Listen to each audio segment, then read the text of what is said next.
Sage on the Stage captures uniqueness of the progressive view and its special instructional process. Progressive teachers often introduce traditional subject matter, but they use it differently from the way it is used in traditional classroom because the problem students are trying to solve are of paramount importance, and subjects contribute primarily through providing context for problems students must solve. Of course, subject matter knowledge may also provide information that leads to solutions, but the progressive viewpoint, the process, not the product, is viewed as the critical concern. Although both romantic and progressive educators start with students' interests, progressivists have more structure behind the teaching. They also have goals for their students, as discussed next.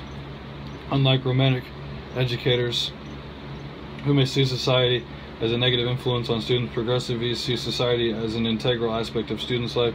Progressivists view schools as a small societies in themselves, places where students are learning and live life, not simply preparing for life. This gives progressive schools a unique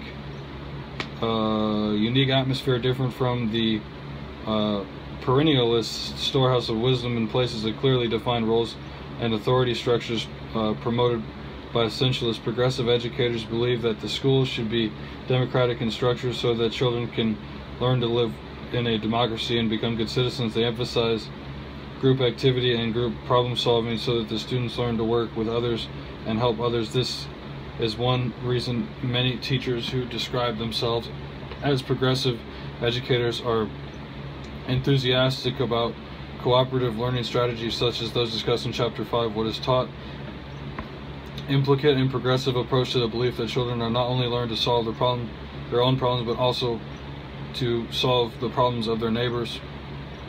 For progressives,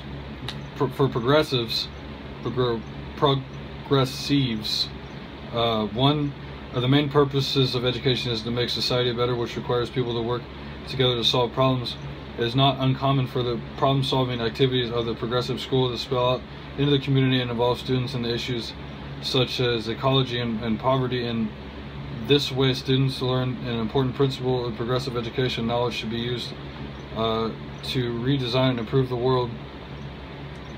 One notable progressive educator, William Hurd Kilpatrick, who was a professor and philosopher of education at Columbia University in New York. He was a follower of many of Dewey's ideas about education, but differed on the importance of subject matter of the children's educational experience.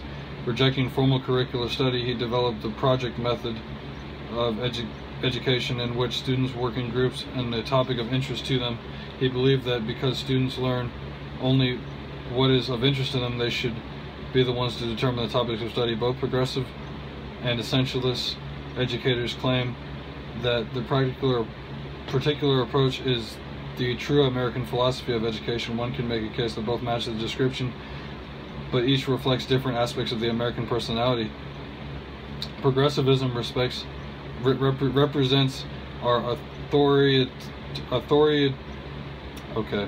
anti-authoritarian, experimental, and visionary side. Essentialism speaks to our more practical, structured, and task-oriented side. In recent years, many of the tensions in public debates in U.S. education can be traced to struggles between these two philosophies in education. Clearly, essentialist educators gained ground on progressive educators in the 1980s. We're now going to flip over to the very top of page 294. In the 1990s, concerns over the country's global economic competitiveness and the perceived softness of our schools have created a respective climate for essentialist views. To judge your own sympathy for progressivism and see what you think of the following Robescom statement. We're now going to top to page 295.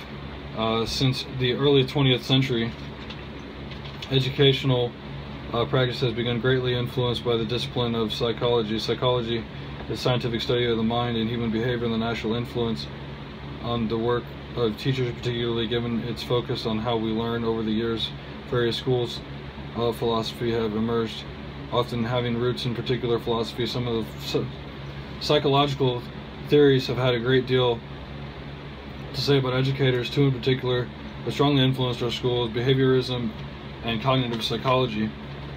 Psychology theory of behavior modification is known as behaviorism.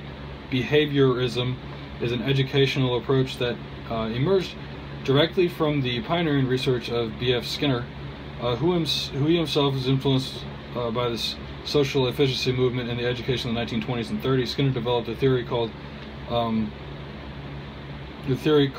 Operant Conditioning, which viewed learning as a learner's response to various stimuli present in one's environment, subscribing to the view that humans learn in the act of scientific ways based on the response they receive for their actions.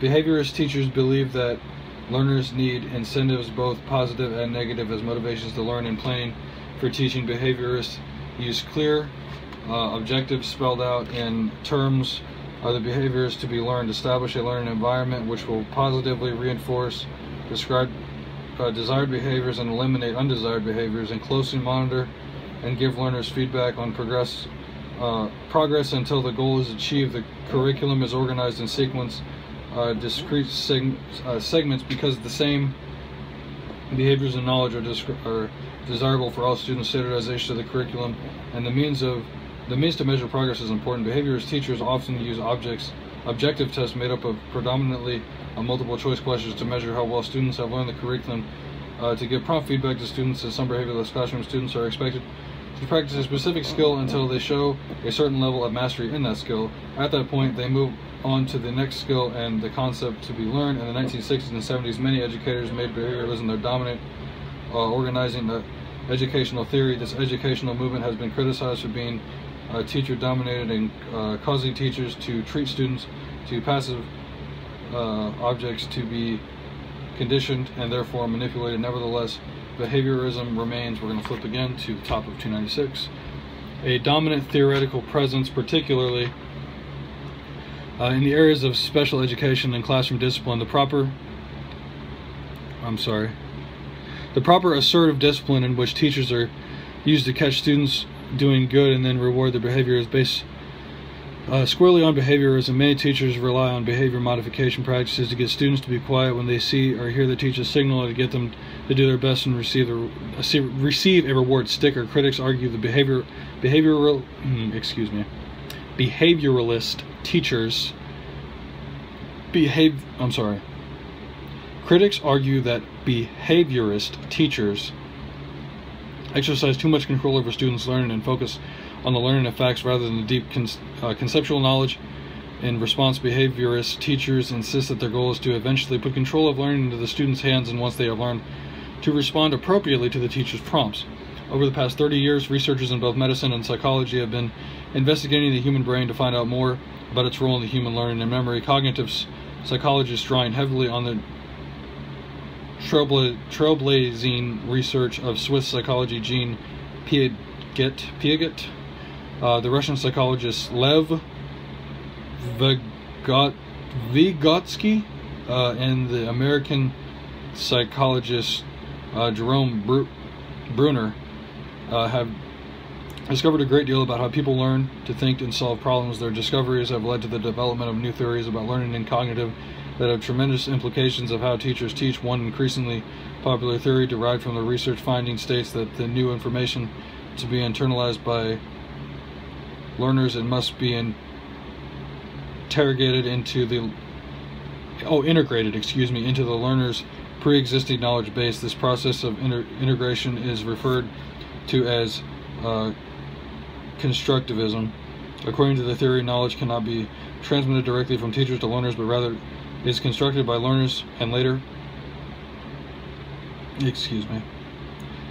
teachers to learners, but rather is constructed by learners and later reconstructed as new information becomes available. Instead of seeing students as particularly full vessels waiting to be filled, as some essentialists do, constructive teachers view them as actively engaged in making meaning. Teachers therefore need to create learning situations where students can build their own knowledge rather than having students sit and listen to the teacher's lectures. One constructivist technique for helping students make meaning of a concept is called scaffolding, whereby a teacher provides support as the student attempts to understand that concept.